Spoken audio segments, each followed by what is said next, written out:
Et vous êtes toujours, enfin on l'espère, sur Radio Soupente, la station des Rapins 100 x 100 sur Courbet, pour écouter l'émission Araka, qui va consacrer sa deuxième partie à André de Vambèze, une exposition au Petit Palais magnifique. Je crois à l'époque ça m'intéresserait autant. Mais bon, si, c'est passionnant. Il y a beaucoup trop de choses. Pour moi, il y en a toujours trop. Parce qu'on ne peut pas s'attarder suffisamment sur chaque œuvre, voilà, particulièrement les eaux fortes, les dessins, les multitudes de miniatures, etc. etc. C'est quand même assez riche. Mais en tout cas, j'ai pu quand même regarder, découvrir un vrai peintre.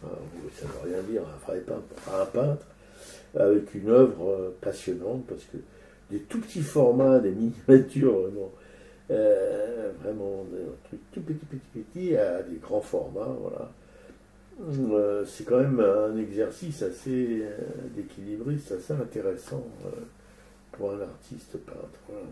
Bah, c'est vrai que cette exposition au Petit Palais était plutôt une bonne surprise. Moi, en regardant un petit peu les visuels, je ne savais pas trop où on allait mettre les pieds. André de Vambèze, un nom complètement inconnu de beaucoup de gens d'ailleurs, je pense, qui était un peu tombé dans l'oubli. Et finalement, c'était une très très bonne surprise, parce que on a vu effectivement un artiste qui est aussi bien peintre, graveur, illustrateur, dessinateur, et une œuvre riche et vraiment très variée. Donc il y a forcément plein de choses il y a des tableaux qui nous ont plu. Oui, Alors tout à fait. Mais aussi bien, dans les miniatures, il y en a tellement que c'est difficile d'en citer une en particulier, sauf celle avec ces arbres devant cette sculpture, enfin des arbres en cuivre ou en bronze, en relief devant, et il y a trois petits espaces qui sont peints en miniature. Voilà, un premier plan en orfèvrerie et un second plan en peinture miniature, magnifique. Alors ça, on peut la retenir parce que c'est la seule qui est travaillée de cette manière, mais il y en a des tas d'autres. De tout. Et alors, une particularité dans ces miniatures, c'est que c'est lui qui retravaillait les encadrements. Si vous voulez, il achetait probablement des cadres tout faits, dorés, etc. Lui, il enlevait la dorure, il enlevait les choses comme ça, puis il retravaillait, si vous voulez, comment dirais-je, la couleur, la texture, etc., des encadrements, pour les adapter à chaque miniature. C'est quand même un travail... Alors effectivement, c'est ce qu'ils appellent c'est tout petit, donc ça c'est vraiment la toute dernière partie de l'exposition. Moi je vais revenir rapidement sur sa biographie, comme j'aime bien le faire. Donc André de Vambèze, il est né en 1867, il est né à Paris, il serait mort à Paris en 1944. Donc lui il naît dans une famille de graveurs, imprimeurs, éditeurs. Ses parents ont monté la maison Édouard de Vambèze, donc c'est la maison de Vambèze justement qui dans le premier arrondissement, qui travaille, qui fait des papiers à lettres, qui fait des impressions artistiques, diverses publicités, donc qui va être dans cet univers très très jeune. Ses parents sont jeunes à sa naissance, son père a 23 ans, sa mère 22, et lui va décider de devenir artiste, et donc travaille avec son père dès qu'il est en capacité de produire un petit peu quelque chose, et il travaille dans l'atelier du passage des panoramas. Voilà. Donc il va après étudier à l'école des Beaux-Arts à Paris, dans l'atelier du peintre Benjamin Constant, et il reçoit des conseils d'autres peintres et de l'académie Julian aussi. Il va exposer au Salon des artistes français assez rapidement, dès 1889. Donc 1889, il a 22 ans, il va être médaillé, il passe un concours. Et en fait, il obtient aussi le Grand Prix de Rome. Il va passer 4 ans à la Villa Médicis, et je pense qu'il était vraiment, ça lui a énormément apporté. Après la Villa Médicis, en fait, il y a un épisode malheureux qui est l'épisode de la Première Guerre mondiale. Donc, il a 47 ans quand il va être mobilisé. Enfin, il n'est pas mobilisé, il va s'engager volontairement pendant la guerre de 14. C'est l'époque où il travaille pour différentes revues, dont l'illustration. Et là, il part sur le front de Picardie et il va s'engager en tant que volontaire pour rejoindre une section de camouflage. Donc ces sections de camouflage utilisent les artistes et les artisans pour tenter de rendre invisibles les hommes et le matériel. Tu me disais les installations, les équipements, les armes. Donc, il comptait sur différents théâtres d'opération en fin de la guerre. Il y avait 3000 camoufleurs. Et les soldats, en fait, n'étaient pas désembusqués. Ils observaient sur le terrain. Ils faisaient du montage, du démontage d'installations. Mais effectivement, ils étaient quand même tout de même exposés. Et André de Vambès va, en 1915, être gravement blessé. Il va recevoir beaucoup de multiples des éclats d'obus. Donc il va être rapatrié à l'arrière et il va être soigné pendant près d'un an à l'hôpital de la Pitié à Paris. Donc c'est des blessures qui vont énormément l'affecter et qui vont lui laisser des séquelles importantes, comme ne pas pouvoir rester debout trop longtemps. Ce qui explique qu'en fait après il ait fait beaucoup de petits formats qui devaient quand même être beaucoup plus faciles que de...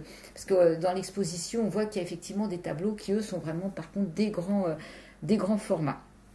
Donc après, il va participer en 1917 à des missions officielles du ministère de l'Armée. Il va accepter cette expérience une seconde fois dans la même année. Là, il fera quelques œuvres peintes et il va ramener aussi une douzaine d'eaux fortes sur cette première guerre, dont 2 sont exposées dans l'exposition. Donc après cet épisode de la Première Guerre mondiale, il va être chef d'atelier de peinture à l'École nationale supérieure des beaux-arts entre 1929 et 1937. Il est même élu à l'Académie des beaux-arts et il va aussi travailler, je crois, à l'Académie Julian et accepter des femmes dans ses ateliers. Donc voilà, après il meurt en 1944, il a un cancer et il aura eu 2 enfants et il meurt des suites de son cancer. Donc voilà, ça c'est l'ensemble de sa vie. Après, donc effectivement, l'exposition va se dérouler tout autour de son œuvre, sachant que ça va être une exposition thématique. Il a peint aussi bien des portraits que des scènes de rue, que d'illustrations avec un petit personnage à la fin qui s'appelle Auguste. Donc voilà, ça fourmille. La BD. Ouais, un avant-goût de BD effectivement. Donc c'est vraiment quelqu'un qui a multiples facettes. Donc c'est vraiment à découvrir. On aime ou on n'aime pas. On peut pas tout aimer, à mon avis. Il y a des choses qui sont beaucoup plus fortes que d'autres selon. Oui, mais c'est normal dans l'œuvre d'un artiste. Tout n'est pas égal, heureusement. Donc la première partie, il y a quelques portraits, il y a des portraits aussi de famille. Donc là, il peint, lui, il a un garçon et une fille, donc sa femme et ses enfants vont régulièrement servir de modèle. Donc là, c'est une peinture qu'on pourrait plutôt qualifier de plutôt classique, bourgeoise classique, quoi. Voilà, c'est pas. Après, ce que nous on a aimé, c'est qu'il y a aussi des peintures sur la commune. Oui, des grands formats justement. Oui.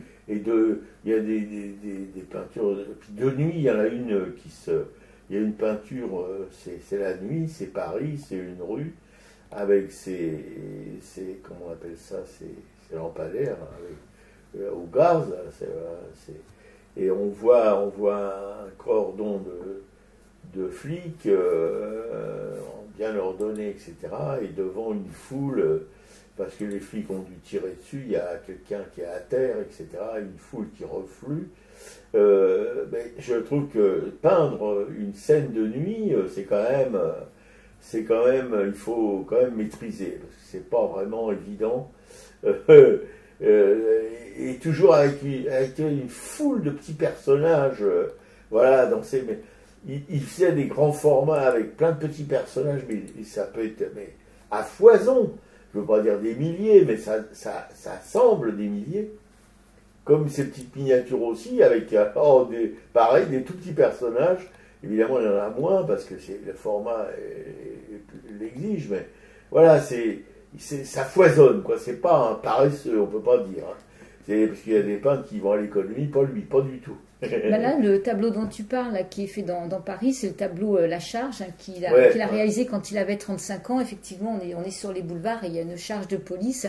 Et c'est vrai que ce tableau, il y a une composition incroyable avec tous ces petits points de lumière, ces sources lumineuses, cette foule qui se presse et donc ce cordon de police qui arrive qui arrive brutalement là pour chasser les gens qui se réfugient dans le café. Bah, et alors, mais exactement comme les manifs d'aujourd'hui. Et sur chaque côté de cette rue, il y a les trottoirs et il y a la foule qui battent là sur les trottoirs, tranquille, avec les terrasses de café, etc. Et sur l'avenue, c'est le carnage, quoi. Voilà, ça n'a pas beaucoup changé depuis. Hein. Et donc, ce tableau lui a valu apporter, par contre, une grande notoriété, quoi, ce tableau La Charge. Quoi. Après, il y a toutes ces vues. Alors, sa particularité, c'est quand même, c'est de faire des vues d'en haut. Alors, quand il était dans sa maison d'enfance, en fait, il aimait bien passer beaucoup de temps à regarder ce qui se passait depuis la fenêtre. Donc, il a l'habitude d'avoir des plans comme ça, plongeants. Des plans plongeants. Voilà, tout à fait.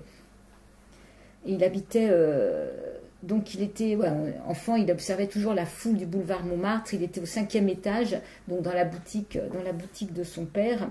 Et donc pour un gamin, c'est super de pouvoir regarder comme ça en permanence la foule qui va, qui vient, les gamins qui jouent. Donc ça va vraiment le nourrir. Et on va retrouver vraiment ça aussi dans ces petits formats, quoi, tous ces mouvements d'enfants. Et c'est vrai que vu d'en haut, les personnages des fois sont assez drôles. Enfin, il y a forcément dès qu'on est observateur de scènes de rue, il y a forcément des choses qui sont un peu grotesques parfois. Oui, mais il faut être quand même un très très bon observateur, surtout pour après les mettre dans un format, les peindre, etc. C'est pas tout à fait simple. Voilà. Donc c'est un peintre qui va vraiment croquer et peindre donc la vie parisienne. Donc il y avait par exemple un tableau qui s'appelle Au café. Donc là, on voit un homme justement qui est devant une absinthe. Hein, c'est le Paris de la Belle Époque. Donc il y a toujours son côté d'observateur pertinent. Et donc il y a cette agitation des cafés. Il a fait aussi des quais de métro où là il y a toute la foule qui se presse, qui est sur un quai de métro complètement serré. Il a peint aussi la place Pigalle. Donc c'est ces regards. Voilà, c'est ces regards. Place Pigalle. Toujours ce Paris grouillant de foule. Et il y avait bien la musique, donc il y a aussi les concerts, un tableau sur les concerts colonnes, le théâtre du Châtelet. Et là, c'est justement, ce qui est intéressant, c'est sur le concert colonne. Sur les concerts, sur le concert colonne, c'est que l'ambition de ces concerts, c'était de rendre la musique quand même classique, accessible à un plus grand nombre. Donc lui, André de Vambèze et sa femme allaient souvent aussi au théâtre du Châtelet. Et là, ils se mettaient effectivement tout en haut du théâtre pour avoir toujours cette vue plongeante, quoi. Il y a aussi des scènes de jardin public où on voit des nounous avec les enfants dans ça doit être, je pense que c'est au jardin du Luxembourg. Alors en 1904, effectivement, il va peindre Les Incompris. Alors là, c'est un grand format. C'est une huile sur toile. Et oui, si tu veux en parler un petit peu, Robert. Compris, je crois qu'il y a le poète Verlaine, oui, qui est devant un boc. Il y a une vieille dame en rouge qui est au premier plan sur la gauche, et puis deux personnages un peu à l'écart de Verlaine, mais bon, qui doivent se taper une petite absinthe, voilà. Et je trouve que c'est une peinture qui est assez... Voilà, il est capable en même temps de faire des portraits populaires comme ça, avec tout ce que... Enfin, c'est pas une peinture... oui, c'est une peinture de genre, mais avec un réalisme, mais pas trop appuyé dans la technique, quoi. C'est pas une technique parfaite, et c'est un peu libre, et en même temps, il y a une atmosphère dedans. Là, ça se passe dans un bistrot, et on est dans le bistrot avec ces 4 picoleurs, là, dont la dame aussi, qui a l'air d'avoir aussi alors la dame, dans son verre. La dame, apparemment, il s'agirait de l'ancien modèle de l'Olympia de Manet, Victorine Meurant, qui est elle-même peintre. Oui, mais enfin... elle n'est pas à son avantage. Hein. Pas vraiment, non. C'est plus du tout l'Olympia de Manet, mais plutôt la fée Carabosse. Mais bon, voilà, c'est quand même des formats assez grands, et on sent qu'il touche, quoi, vraiment, comme les 3 vieillards aussi, c'est un peu le même style, voilà, Oui, il y a toute une série de personnages aussi, oui, justement, les gueux, les vieillards, Oui, qui tout à sont, fait. ça, c'est des gouaches sur carton, et il y a vraiment une expression forte, quoi. Là, c'est vraiment, oui, une peinture qui nous parle avec des trognes, avec des couleurs, beaucoup de rouge et de vert aussi. Il y en a une qui s'appelle Conversation. Enfin, Ouais, et puis il y a ce tableau avec avec ces trois veuves là, trois femmes en noir avec en dessous un format rectangulaire avec des croix blanches. J'ai un peu énigmatique pour moi, j'ai pas très bien bah ça compris. c'est la pensée aux absents en fait. C'est un tableau qu'il a fait Ah ouais, justement après la guerre. Donc c'est un triptyque. Hmm. Donc on voit des soldats au front, on voit les blessés, et donc au centre il y a ces trois femmes qui représentent trois générations de femmes. Elles ont vraiment, il y a d'ailleurs c'est sa fille, sa femme et sa mère qui ont posé pour ce tableau, et elles sont là habillées en noir. Ça fait penser un peu aux peintures espagnoles. Oui, tout à fait. Oui. Et en Ouais. dessous, il y a ces croix, c'est les cimetières, et de part et d'autre, en fait, ce sont les soldats qui sont blessés sur le front, quoi. Ouais, c'est très impressionnant. Et ces croix, surtout, j'ai trouvé qu'il y avait quelque chose là-dedans qui était assez extraordinaire. Ces croix qui sont pas. C'est des croix blanches toutes simples, toutes bêtes, de différents formats, mais où on ne sent pas de style particulier, ni de. C'est pas fait avec brio, c'est vraiment très simple, presque fruste. Voilà. Et je trouvais que c'était impressionnant à cause de cette simplicité justement de l'image. Voilà. Ouais, bah ça va, effectivement, ça complète tout son travail des eaux fortes qu'il avait fait quand il était en convalescence après ses blessures. Et d'ailleurs, quand il a fait ses eaux fortes, il n'avait jamais pratiqué cette technique, hein. Il a pris des leçons comme ça auprès d'un graveur, et il s'est mis à travailler comme ça spontanément, quoi. Ouais, mais il en a fait une douzaine d'eau fortes, Ouais. je crois. Ouais. Alors, il n'y en a que 2 qui sont exposés là au Petit Palais. Quand au bout de 8 jours, leur peau terminée, on va reprendre les tranchées. Notre place est si utile que sans nous, on prend la pile. Mais c'est bien fini, on en a assez, personne ne veut plus marcher. Et le cœur bien gros, comme dans un sanglot, on dit adieu au civelot. Même sans tambour, même sans trompette, on s'en va là-haut en baissant la tête. Adieu la vie, adieu l'amour, adieu toutes les femmes. C'est bien fini, c'est pour toujours de cette guerre infâme. C'est à Craonne, sur le plateau, qu'on doit laisser sa peau, car nous sommes tous condamnés, nous sommes les sacrifiés. C'est malheureux de voir sur les grands boulevards tous ces gros qui font leur foire. Si pour eux la vie est rose, pour nous c'est pas la même chose. Au lieu de se cacher, tous ces embusqués feraient mieux de monter aux tranchées pour défendre leurs biens, car nous n'avons rien, nous autres, les pauvres puritains. Tous les camarades sont enterrés là pour défendre les biens de ces messieurs-là. Adieu la vie, adieu l'amour, adieu toutes les femmes. C'est bien fini, c'est pour toujours de cette guerre infâme.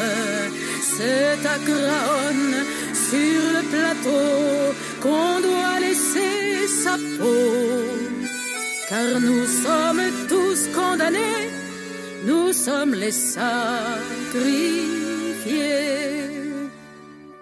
8 jours de tranchées, 8 jours de souffrance, pourtant on a l'espérance que ce soir viendra la relève que nous attendons sans trêve. Soudain, dans la nuit et dans le silence, on voit quelqu'un qui s'avance. C'est un officier de chasseurs à pied qui vient pour nous remplacer. Doucement dans l'ombre, sous la pluie qui tombe, les petits chasseurs vont chercher leur tombe. Ceux quand le pognon, ceux-là reviendront, car c'est pour eux qu'on crève. Mais c'est fini, car les troufions vont tous se mettre en grève. Ce sera votre tour, messieurs les gros, de monter sur le plateau. Car si vous voulez faire la guerre, payez-la de votre peau.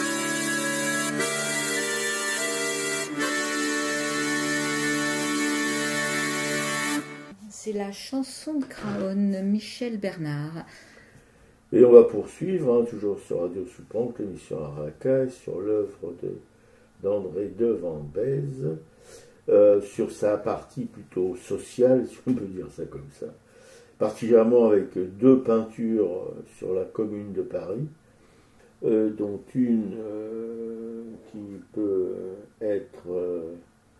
pourrait être des communards qui vont être fusillés par les Versaillais, et une autre qui est une réunion de communards qui a dépavé une partie de la rue. Voilà, ce sont des peintures qui sont pas du tout datées, enfin elles pourraient être peintes aujourd'hui. Voilà, c'est quand même, c'est très très bien foutu, quoi. Voilà, c'est ce que je peux dire sur cet artiste. Il a peint aussi le procès de Jean Valjean, un tribunal avec les juges, et que c'est en rouge, et tout ça, c'est des trucs à vomir. Et on voit Jean Valjean dans le fond du tableau, quoi, qui va être jugé probablement. Je vois pas où se situe l'histoire, parce que... C'est quand qu'il arrive et qu'il dit « Je suis Jean Valjean », parce que... Ouais, je suis Jean Valjean, mais c'est à quel moment de son histoire? Parce que est-ce que c'est quand parce que le curé lui a permis de garder les objets de culte qu'il avait volés. Il n'a pas été poursuivi pour ça. Il avait été jugé pour une miche de pain qu'il avait volée, qui lui avait valu le bagne. Mais voilà, quand il est revenu du bagne, il a été hébergé par un prêtre qui s'est aperçu le lendemain que les objets de culte avaient disparu. Et Jean Valjean a été arrêté avec ses objets de culte, et le curé a dit aux gendarmes « Non, c'est moi qui lui ai donné, il ne les a pas volés, etc. » C'est grâce à ça que Jean Valjean a pu est devenu un bourgeois, quoi, et a pu s'amender, si on peut dire. En fait, ouais. Voilà. Alors, je vois pas très bien. Ouais, je crois que c'est plus tard, c'est quand il revient parce qu'il est maire et qu'il dit en fait je suis Jean Valjean. Je crois que c'est à ce moment-là des Misérables, en fait. Ok. Et donc en fait, ce qu'on peut voir quand tu parles des tableaux de la Commune, c'est qu'effectivement, on est toujours très attaché aux personnages. On est vraiment, ils sont là, ils sont en premier plan, c'est leur visage, c'est eux qui, plus que finalement leur action, parce qu'en fait, dans ces tableaux, ils sont pas en action, ils attendent en fait. Il y a vraiment ces positions d'attente. Oui, mais on sent bien le peuple, on sent bien cette atmosphère un peu quand même étouffante. Il y a quelque chose là-dedans qui contraint, quoi, de l'attente peut-être d'un assaut des Versaillais, ou voilà, on se prépare à quelque chose qui va nous arriver sur la tronche, et ça va pas être très gai, quoi, voilà. C'est bien, je trouve, au lieu de montrer les sempiternelles scènes d'action, on voit des Versaillais fusillés, des communards. Là, c'est l'attente avant l'action. Voilà. Et il y a cette pesanteur, il y a cet étouffement. Parce qu'il y en a un, il y a une espèce de léger voile de brume, comme ça. Hein, voilà. On pourrait supposer que c'est Paris, ou le soir, ou au petit matin, avec le froid qui amène cette brume, ce brouillard. Voilà. Et alors que c'est quand même... oui, ça peut être l'hiver aussi, à Paris. Voilà, pendant la Commune. Oui, c'est quand même... C'est rare de voir des peintures sur la Commune qui ne soient pas un film de l'action avec les tueries, quoi. Complètement. Et en fait, c'est vrai qu'il est assez déstabilisant, cet André de Vambès, parce qu'à côté de ça, c'était un passionné de la modernité, de l'avion, donc il a plusieurs tableaux qui là sont plutôt sur des aplats où il représente des aéroplanes. D'ailleurs, il a été officiellement, je crois, peintre du ministère de l'Aviation. Enfin, donc il y a toute cette part de ce côté moderne qui l'intéresse aussi. Et là, c'est même c'est pas un tableau, c'est une illustration où il invente un moyen de transport, un espèce de bus volant qui est fait pour échapper aux embouteillages de la place de l'Opéra. Parce qu'en fait, maintenant, Paris a toujours été quand même une ville très difficile à traverser. Enfin, il y a toujours eu des tas d'embouteillages. Et donc, là, on est carrément dans l'illustration, dans de la BD. Enfin, c'est carrément autre chose. De même qu'il a fait une publicité pour les Galeries Lafayette. Donc voilà, ouais, je vais revenir sur les inventions modernes. En fait, c'est en 1909, donc il a été choisi pour la réalisation de 12 compositions qui étaient destinées au grand salon de réception de l'ambassade de France à Vienne. Donc les sujets étaient libres pour lui et il a choisi la vie et les inventions modernes. Donc c'est là qu'il s'est amusé à imaginer des moyens de locomotion, que ce soit pour le métro, la conquête de l'air, les locomotions. Donc il a inventé des automobiles, des autobus impériales. Enfin voilà, c'est là qu'il s'est un petit peu lâché dans tout ce qui lui plaisait. Et là, on est carrément dans un style qui n'a absolument rien à voir avec sa peinture de genre qu'on a vu, dont on a parlé précédemment, quoi. Et donc, il y a aussi l'illustrateur, donc il a illustré des œuvres fantastiques. Il a illustré Gulliver. Il y a plusieurs. Oui. Ça, c'est pas mal. Oui, mais là, il est dans son registre. Il y a plein de petits personnages minuscules et encore une foule, quoi, avec Gulliver qui a le gros pépère et puis tous ces petits lutins là. C'est quand même, oui, tout à fait. Ouais. Et donc la dernière partie de l'exposition, effectivement, c'est ces tout petits formats qu'il appelle les tout petits et qui nous ont vraiment énormément plu parce que c'est des sujets. Donc il y a par exemple des enfants qui courent dans la rue, il peut y avoir un ogre, il peut y avoir des paysages de campagne, etc. Quoi. Voilà, et c'est donc des petits formats qui font du... Oh non, mais il y en a un. Il doit faire à peine 10 cm sur 10, quoi. Peut-être 8 ou 7 sur... Et vraiment tout petit. Voilà, c'est assez... Oui, il y a un côté quand même un peu charmant, mais en même temps, une inventivité, une exubérance. Enfin, on sent quand même un espèce de bouillonnement dans ce travail de petit format. Et ça donne envie d'en faire, d'ailleurs. Oui, tout à fait. Donc il y a un ours échappé, il y a les 7 filles de l'ogre, il y a des bohémiens, il y a une foule qui part en courant. Enfin voilà, il y a plein de sujets. C'est sur les murs au fond d'exposition et c'est un vrai régal. Et la cerise sur le gâteau Formy, c'est une peinture qui est tout à fait la dernière de cette expo, à côté de la sortie. C'est un format rectangulaire, horizontal, enfin je sais pas comment dire, genre c'est une figure, mais un petit peu en forme de marine. Bon, sans être une marine, c'est une figure, mais allongée. Bon, voilà, je m'embrouille. Où on a deux guitaristes, un Pierrot et puis un autre à droite, tout blanc, avec sa guitare qui est d'un vert très léger. Et au milieu, il y a une danseuse quand même pas toute jeune, avec une magnifique robe rouge et un haut blanc, voilà, qui a les deux bras pliés mais vers le haut, et qui chante. Et à gauche du tableau, c'est un barbu avec un chapeau et avec une guitare qui est plutôt dans les ocres jaunes, voilà.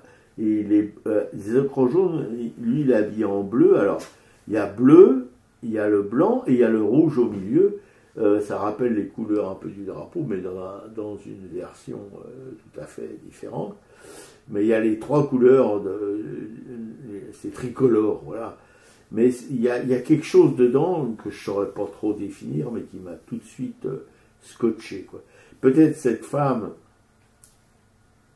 qui n'est plus très jolie, voilà, qui est une chanteuse, avec des castagnettes, ça doit être une chanteuse pour avoir des castagnettes dans chaque main, qui doit chanter un genre de flamenco ou quelque chose comme ça, quoi, accompagné par ces deux guitaristes. Mais pourquoi un Pierrot tout blanc avec une guitare qui est quasiment blanc-vert, et de l'autre côté, un bonhomme qui est plutôt rondouillard, avec une barbe, en bleu avec une guitare ocre jaune. Voilà, il y a quelque chose là-dedans qui m'a un peu bouleversé quand même. Ah ouais, ce tableau est très très bouleversant. Bon, c'est un grand format. Il y a vraiment une tristesse dans ces personnages. Oui. Une mélancolie, quelque chose. Voilà, c'est rare de voir, si vous voulez, une scène musicale en quelque sorte avec une chanteuse. Mais je veux dire, ça emporte pas voilà, on n'entend pas une musique joyeuse, quoi, en tout cas. Ouais, alors ce tableau s'appelle La complainte ou la chanson. Bon, il a été peint en 1939. Voilà. Ah ouais, 6 ans avant sa mort. Voilà, donc je pense qu'on a à peu près fait le tour de ce qu'on a vu. Il y a énormément de choses. En fait, après, il faut vraiment aller sur place, aller voir et choisir ce qu'on a envie de regarder. C'est vrai qu'il y a la dernière partie, c'est Auguste. C'est un petit personnage qui s'appelle Auguste. J'ai trouvé ça moins intéressant parce qu'effectivement, à côté des peintures qui étaient plus fortes, tous ces petits formats, moi, j'avais pas forcément envie de m'attarder sur ce petit personnage qui fait un peu personnage de BD. Mais voilà, chacun va, je pense, trouver quelque œuvre qui va lui plaire, quoi. Et il y a un magnifique catalogue de l'expo qui est assez volumineux d'ailleurs. Voilà, si vous avez un peu de thunes, pourquoi pas l'acheter, hein.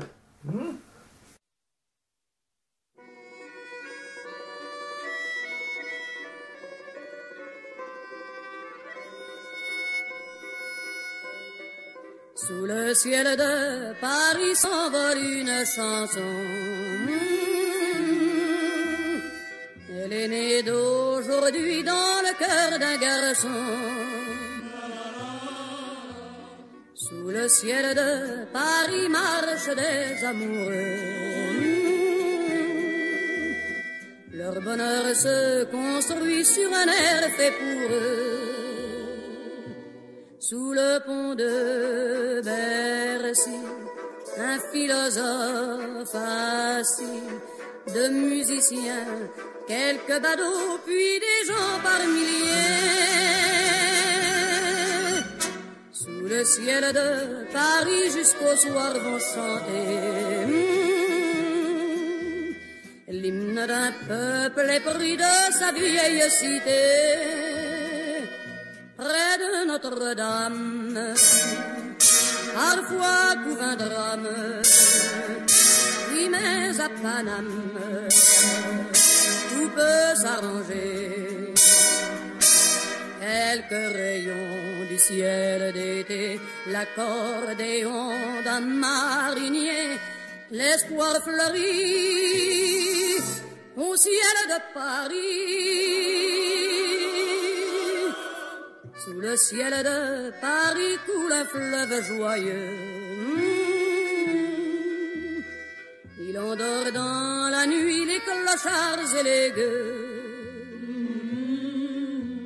Sous le ciel de Paris les oiseaux du bon Dieu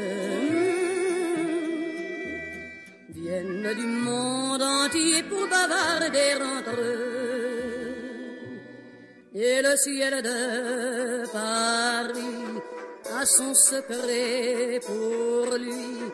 Depuis 20 siècles, il était pris de notre île Saint-Louis.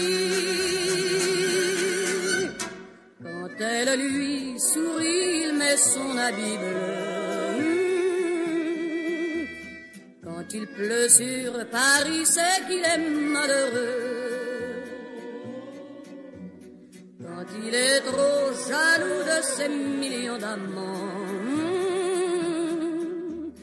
il fait gronder sur eux son tonnerre éclatant. Mais le ciel de Paris n'est pas longtemps cruel. Pour se faire pardonner, il offre un arc-en-ciel.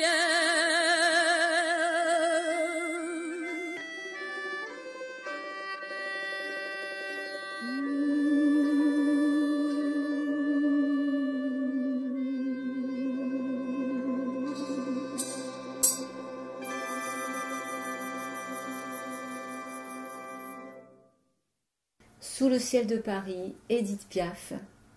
et suivi des expos. Alors les expos, donc cette exposition, André de Vambèze au Petit Palais, c'est une exposition qui vient juste de démarrer. Au musée d'art moderne de Paris, à partir de vendredi 23 septembre, Oscar Kokoschka. Le musée de Vernon avec toujours sa saga familiale jusqu'au 2 octobre. Michel Ragon au musée d'histoire vivante à Montreuil. Les femmes photographes de guerre au musée de la Résistance. La maison de Pic-Assiette. André de Vambèze, on vient d'en parler. Frida Kahlo au musée Galliera. Munch au musée d'Orsay, que nous allons voir demain, si tout se passe bien, si on ne se casse pas une jambe d'ici là. Voilà. Et toi, tu as reçu de la documentation sur un espace qui s'appelle Espace Art et Liberté à Charenton-le-Pont. C'est l'âme du paysage, donc c'est à partir du 20 septembre jusqu'au 22 octobre. Et là, c'est plusieurs artistes, dont certains ont été exposés par la galerie Claude Bernard. D'ailleurs, il a prêté pas mal de toiles. Donc c'est une exposition qui s'appelle l'âme du paysage. Et là, donc c'est tous les après-midi de 13h à 18h, du mardi au vendredi. Le week-end, bon, il y a matin et après-midi, mais l'entrée est libre, c'est toujours bien de le préciser. C'est au métro Liberté à Charenton-le-Pont. Ouais, ils font des trucs bien. Voilà, à Montreuil, donc toujours, je crois qu'on l'avait déjà signifié la semaine dernière, une exposition autour des brodeuses. Dominique Cabrera avait déjà exposé dans son lieu plusieurs brodeuses. Donc là, c'est repris au centre Tignous, 116 rue de Paris. C'est brodé, débordé. D'accord.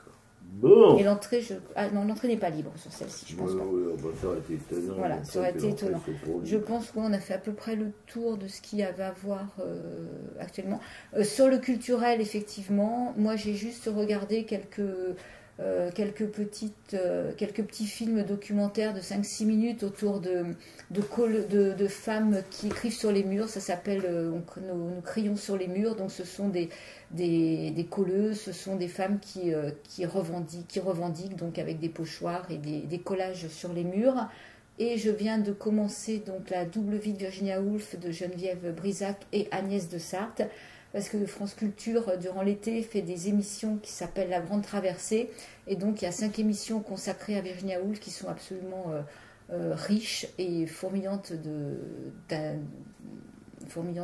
renseignements, de détails sur sa vie, d'extraits de son journal. Et ça m'a donné envie d'aller voir un petit peu plus loin Virginia Woolf, en fait, qui finalement, on connaît son nom, mais on ne connaît pas forcément tant son œuvre que ça, parce qu'elle n'est pas si facile à lire non plus, quoi. Et à partir de ce soir sur France, sur la Une, il y a une série les combattantes avec la Fleurot en tête d'affiche. Alors ça ne va pas être triste. Donc ce soir, je vais regarder la Une et les combattantes. Voilà, bah, tu nous diras ce que ça vaut. Vous êtes donc toujours sur Radio Soupente, la station des Rapins, 100 fois sans loi et sans courbette, qui émet depuis un garni tout pourri et diffuse sur internet aracaille.fr. Et on salue nos amanches, je ne vais pas sauter de ligne, rassurez-vous, Claude et André de la Nation, Claude et William, nos poteaux de Brest, où alors il paraît qu'ils ont créé une oasis, ils ont importé des palmiers dattiers du Maroc, et ils se mettent au palmier dattier à Brest. Bon, voilà, c'est une rumeur, je ne peux pas vous l'affirmer, enfin j'ai entendu parler de choses comme ça. Jean-Paul Souvras, notre grand peintre, le coup de Kerbranche dans la banlieue de Dunkerque, salut Polo. Claudine, une pote à ma camarade Pacheco, voilà, une bonne pote qui toujours rigole tout le temps, quoi. Enfin, elle engendre pas la tristesse. Corinne, Joël, Anne-Emmanuel et Frédéric, une petite bande de potes et potesses qui font dans l'artistique, sauf peut-être, Joël, qui est plutôt un fugueur professionnel et qui passe les 3 quarts de son existence au Caire. Quand même le faire. Hein. Juliette Planck, une artiste en relégation, une graveuse magnifique en relégation Rochefort-sur-Mer, et qui anime, parallèlement à son travail d'artiste, une émission sur Radio Bigaille. Enfin, sur notre blog, sur la gauche, vous pouvez voir, il y a un petit truc, les machins qu'on respire, et il y a Radio Bigaille, vous cliquez dessus, comme ça vous serez au jus de ce que fait notre camarade Juju. Marie-Christine Béguet, aussi une graveuse, qui fait dans le trait plutôt, dans la ligne, qui réside dans la Cévennes, hein, à Saint-Hippolyte-du-Fort. J'ai enfin réussi à retenir ce nom. Voilà, elle est en négociation pour signer pour 2 petites maisons qu'elle va réunir en une seule et où elle pourra avoir son atelier. Clément, un graveur qui grave sur tout ce qui bouge, on l'appelle Vincent Van Gogh de la gravure, que ma camarade a croisé récemment. Voilà, Clément, c'est quand même un sacré artiste. Voilà, des comme lui, il n'y en a pas beaucoup. Donc, je veux dire, peut-être heureusement, je ne sais pas si on peut dire heureusement, c'est dommage, mais lui, il sort vraiment du lot. Hein. Voilà, la preuve, c'est qu'il n'y a aucun galériste qui s'intéresse à lui. Ça veut dire quelque chose, quand même. Parce que passer à côté d'un phénomène pareil quand on est galériste, il faut être vraiment con. Enfin, c'est pas mon affaire. Agnès Dubart, une graveuse aussi, qui maintenant réside en Bretagne Sud, après avoir été en Ariège, après avoir été dans le Nord. Thierry Morciot, un graveur belge, bruxellois, voilà, dont on adore le travail. Alice Amoroso, la plus jeune graveuse du monde, dont on adore aussi le travail. Raoul Villoula, oh, un jeune graveur, pas le plus jeune du monde, mais un jeune graveur aussi. Comment on dit, une quarantaine d'années, quelque chose comme ça. Voilà. Colette,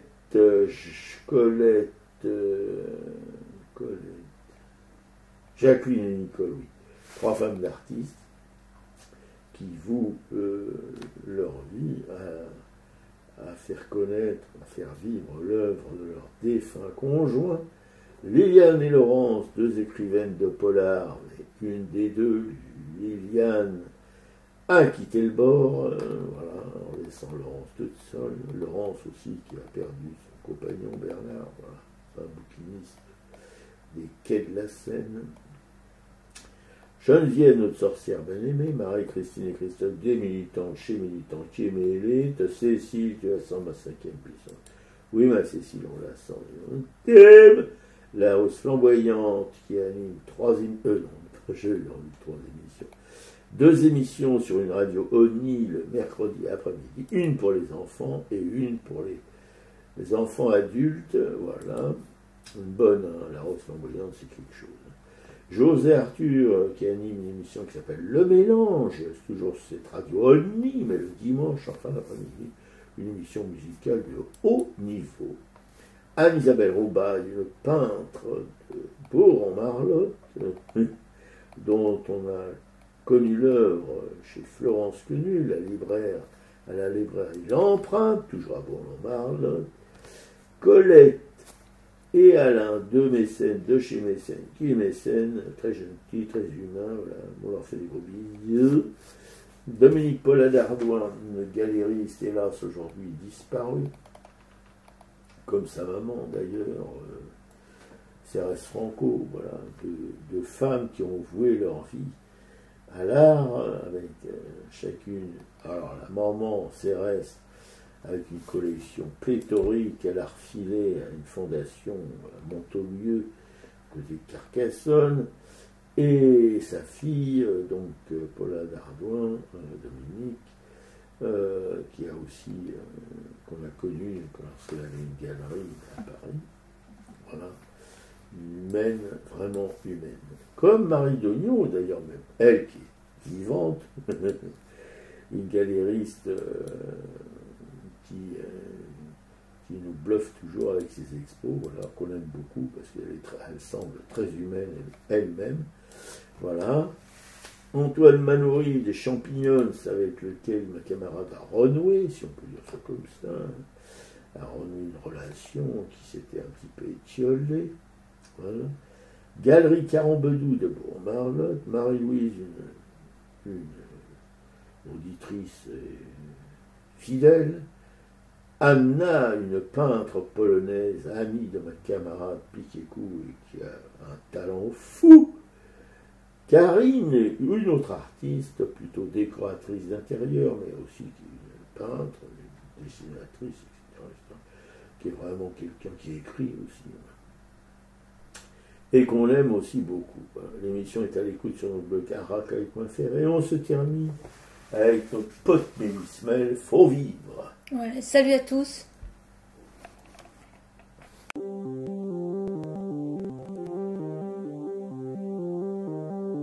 Malgré l'écran cieux tu néance, et pour mieux nous manger enfants, et les silences, et les boucans, faut vivre.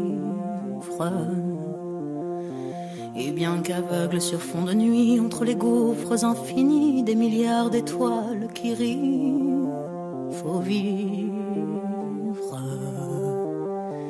Malgré qu'on soit pas toujours beau, et que l'on ait plus ses 16 ans, et sur l'espoir, un chèque en blanc, faut vivre. Malgré le cœur qui perd le nord, au vent d'amour qui souffle encore, et qui parfois encore nous grise, faut vivre. Malgré qu'on n'ait pas de génie, n'est pas Rimbaud qui veut pardir, et qu'on se cherche un alibi. Malgré tous nos morts sans coquette qui errent dans les rues de nos têtes, faut vivre. Malgré qu'on soit brave et salaud, qu'on ait des complexes à gogo et qu'on les aime, c'est ça le pire, faut vivre. Malgré l'idéal du jeune temps qui s'est usé au nerf du temps et par d'autres pris en chantant, faut vivre. Malgré qu'en se tournant vers le passé, on est effrayé de s'avouer qu'on a tout de même un peu changé, faut vivre. Malgré que l'on soit de passage, qu'on vive en fou, qu'on vive en sage, tout finira dans un naufrage, faut vivre. Malgré qu'au ciel de nos poitrines, en nos sentinelles endormies, dans un bruit d'usine gémit, le cœur aveugle qui funambule sur le fil du présent qui fuit, faut vivre. Malgré qu'on nourrit l'enfant mort, s'il peut parfois remuer encore comme un vieux rêve qui agonise, faut vivre. Malgré qu'on soit dans l'engrenage des notaires et des héritages, où le cœur s'écore et s'enlise, faut vivre. Malgré qu'on fasse de l'humour noir sur l'amour qui nous en fera boire, jusqu'à ce qu'ils nous disent au revoir, faut vivre. Malgré qu'à tous les horizons, comme un point d'interrogation, la mort nous regarde d'un œil ivre, faut vivre. Malgré tous nos serments d'amour, tous nos mensonges jour après jour, mais bien que l'on n'ait qu'une vie, une seule pour l'éternité, malgré qu'on la sache rater, faut vivre.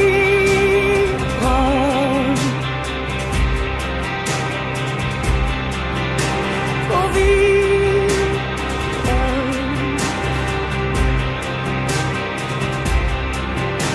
Faut vivre. Faut vivre.